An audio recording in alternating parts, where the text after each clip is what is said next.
अच्छा मलिक साहब, सियासी अदम इस्तेकाम बढ़ेगा, कम नहीं होगा, ये तो हम सब जानते हैं, ठीक है। और नैब किस तरह इस्तेमाल हुआ है ये भी हम सब जानते हैं। मेरा नहीं ख्याल कि कोई अदवार था कि जिसमें नैब जो है वो इस्तेमाल नहीं हुआ। हर सियासतदान ने भुगता है, और हर सियासतदान जब अपना उनका टाइम आता है इक़्तिदार में, अगर वो जब बैठे होते हैं जो ये टॉप लीडर्स हैं, वो फिर वही काम करते हैं। तो इसका मतलब सीखा तो हमने कुछ नहीं। फिर एहतसाब के नाम पे इस मुल्क में फ्रॉड हुआ है। हाँ। वो फ्रॉड ये है, इंतकाम हुआ है, फ्रॉड हुआ है। देखिए, कौम को ये दिखाया जाता है कि जी अरबों रुपए लूट लिए गए, कहाँ से रिकवर हुए। यानी आप किसी और ये नहीं है कि इस मुल्क में पैसा लूटा नहीं गया। हाँ, लूटा गया है, वापस नहीं आया कभी। फिर कहा जाता है जी वाइट कॉलर क्राइम था, इसलिए पकड़ा नहीं जा सका। अच्छा, दूसरी बात ये जिसका आप कह रही हैं कि इससे कोई सियासी बहरान जन्म ले सकता है, मैं नहीं समझता मुस्लिम लीग नून किसी सियासी बहरान को पैदा करने की पोजीशन में है या करना चाहती है। उनकी हुकूमत है, वो कोई ऐसा बहरान पैदा नहीं करना चाहते। वो एक बयानिया बनाना चाहते हैं कि वो एंटी एस्टैब्लिशमेंट है। ये फ्यूचर की सख्त बंदी हो रही है कि अगर कोई चीज़ें ख़राब हो तो मियां नवाज शरीफ साहब के, मैं तो पहले दिन से कह रहा था, बस वो ये कह सकेंगे कि जी देखें मैं तो जो है अवाम की बात कर रहा था। लेकिन दूसरी बात देखें, मसला क्या है। मसला ये है कि अगर मियां नवाज शरीफ ये बात कहते हैं जी कि मैं अवाम ने साथ नहीं दिया, तो मियां साहब को अपनी पार्टी के बारे में सोचना चाहिए, उनको अपने बयानिए के बारे में सोचना चाहिए, उनको अपनी सियासत के बारे में सोचना चाहिए कि अगर आप इक़्तिदार से निकाले गए और लोग आपकी खातिर नहीं निकले, या लाहौर में आप लैंड हुए, तो आपके लोग जो है वो जितनी मतूबा तादाद आप समझ रहे थे उतने लोग अगर नहीं आए, तो आप अपनी पार्टी का जायजा लें। आप शहबाज साहब से पूछे ना क्यों उन्होंने कहा वो बाय डिज़ाइन हम नहीं गए। हाँ, कि हम एयरपोर्ट नहीं जाना चाहते थे, चलें मान लिया। लेकिन मसला ये है कि अगर आप लोगों को निकालने में कामयाब नहीं हुए तो अपनी पार्टी का जायजा लें, अपनी तंजीम का जायजा लें। आपका अपनी तंजीम के साथ रब्ता हुए कितना अरसा हो गया, ये सवाल है। डिवीजनल हेडक्वार्टर पे आप जाने की बात करते थे कि जी हम अपने डिवीजनल सदूर से मिलेंगे, वो पार्टी अब कहाँ खड़ी है, शिकवे शिकायत पार्टी के आपके पास हैं। लेकिन इस मुल्क की बदकिस्मती ये है कि हर सियासी जमात ये चाहती है, हर सियासी जमात चाहती है कि वो लोगों को बड़े खूबसूरत किस्म के नारे देती रहे कि जी हम जजेस का एहतसाब भी चाहते हैं, हम जो है एस्टैब्लिशमेंट से बात नहीं करना चाहते। असल में हम मुदाखलत भी चाहते हैं एस्टैब्लिशमेंट की, लेकिन अपनी मर्जी के। कोई शख्स ऐसा आपको नजर नहीं आएगा जो ये कि जी एस्टैब्लिशमेंट की मुदाखलत मुकम्मल तौर पे बंद करनी चाहिए। वो कहेंगे हमारे लिए मुदाखलत करो। लेकिन आज सबसे बड़े हीरो बने हुए एंटी एस्टैब्लिशमेंट इमरान खान साहब, उनकी तकारीर देखें, वो क्या कहते हैं, अगर साजिश नहीं थी तो आप रोक दे, आप मेरे खिलाफ अदम इत्मीनान की तहरीक को नाकाम बनाते, रोक तो सकते थे। यानी जब आपकी डिमांड ये हो कि आपके खिलाफ अदम इत्मीनान की तहरीक जो है वो एस्टैब्लिशमेंट रोके, इसका मतलब ये कि आप मुदाखलत ख़त्म नहीं करना चाहते। और ये चाहते हैं सारे सियासतदान, और जो बेशक इक़्तिदार में हों या इक़्तिदार से बाहर हों, दरवाजे वहीं खटखटाए जाते हैं। आरिफ अलवी साहब ने तो वाज़े कह दिया, हम नाक करते रहेंगे, हम खटखटाते रहेंगे, और बात हम इस्टेब्लिशमेंट से और आर्मी चीफ से ही करेंगे। वो नहीं बात करेंगे, हम फिर भी बात करने को तैयार बैठे होंगे।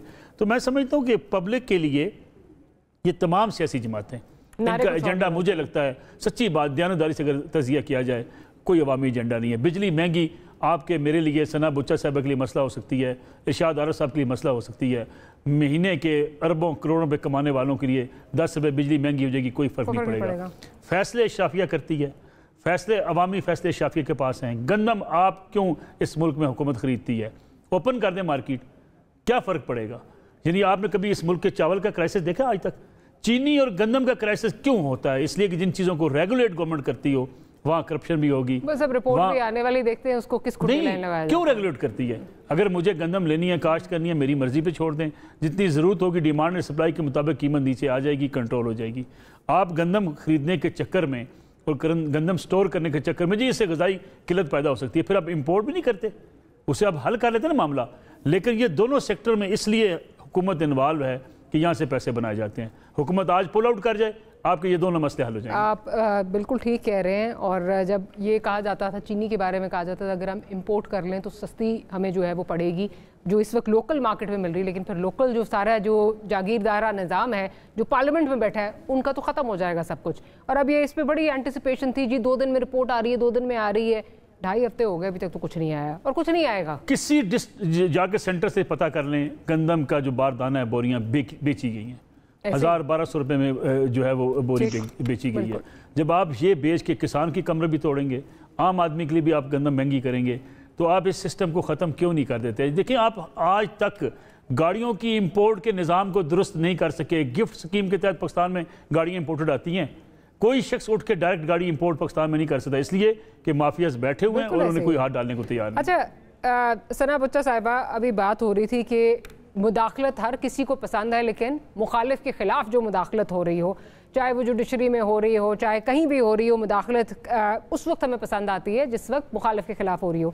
अब अगर टेक्निकली देखा जाए, जो आज PTI बात कर रही है वीज़ा वी जो जजेस का सारा इशू है, और जो PMLN बात कर रही है, जो मियाँ साहब ने कल भी बात की हैं, वो मोर और लेस एक ही बातें हैं, वो इंटरफेरेंस की बातें हैं ना, कि जी निज़ाम में इंटरफेरेंस होती है, बात एक ही कर रहे हैं, लेकिन कभी इसमें कंसेंसस बिल्ड नहीं करेंगे, कभी इसको चेंज करने की बात नहीं करेंगे, कभी इकट्ठे नहीं बैठेंगे, बिकॉज अगेन ये सिस्टम सबको सूट करता है जब आप इक़्तिदार में होते हैं और मुखालिफ के खिलाफ इस्तेमाल करना होता है। मेरा ख्याल है कि मुझे तो नैब के बाद इस जो ये डेफेमेशन लॉ ला रहे हैं, और आपने कहा बीफ स्कैंडल की अब तक रिपोर्ट सामने नहीं आई, वो मसरूफ अमल रहे हैं इस क्लॉज में जिसमें बड़ी तेजी आई है। और मतलब आप ये भी हमने पहली दफा सुना है कि एक बिल के बारे में ये डिस्क्लेमर भी दे दिया जाए कि ये इस दिन तक मंजूर हो जाना चाहिए था। और मुझे इस बात पे भी बड़ी हैरत होती है कि जब उसका एक मुसव्वदा तैयार करके शहबाज शरीफ साहब को पेश किया गया, तो उन्होंने भी बस ये तो का moment he said I think कि इसको किसी और से भी डिस्कस कर लें कि अगर शहबाज शरीफ साहब को भी लगे कि इसमें कुछ है। अब एक इसमें वर्ड है साइबर टेररिज्म का। आप मुझे बता दें, आप हर डिक्शनरी का मुताला कर लें, अगर आपको ये लफ्ज मिल जाए, इसका मतलब मिल जाए, अगर आप इस लफ्ज के मतलब को डिफाइन नहीं कर सकते तो आप ये क्या करने जा रहे हैं? एक गुनाह जिसको आप समझ ही नहीं सकते कि वो क्या है, आप एक ब्लैंकेट इम्यूनिटी दे रहे हैं। आप उन इदारों के ना सिर्फ मुदाखलत की इजाजत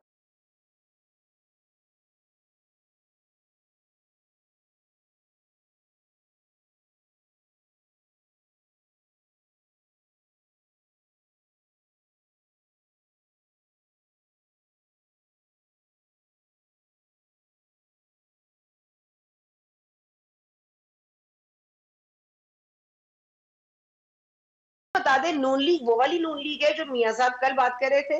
नून लीग वो वाली नून लीग है जिसमें उनकी बेटी साहिबा के जो दस्ते शफकत उनका मरियम औरंगजेब पर है, तो वो जो जाके जज से ट्राइब्यूनल की बात कर रही है,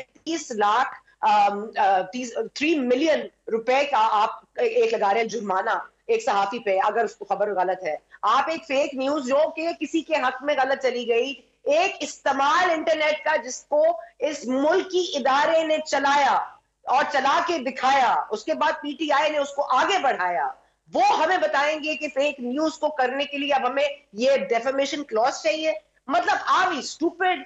आई मीन ये कौन लोग हैं? कौन से नवाज शरीफ साहब का बयानिया क्या है? मैं जानना चाहती हूँ हुकूमत का बयानिया क्या है? ये करना चाहते क्या है? ये इजाजत देना चाहते हैं, उनको ले आते हैं।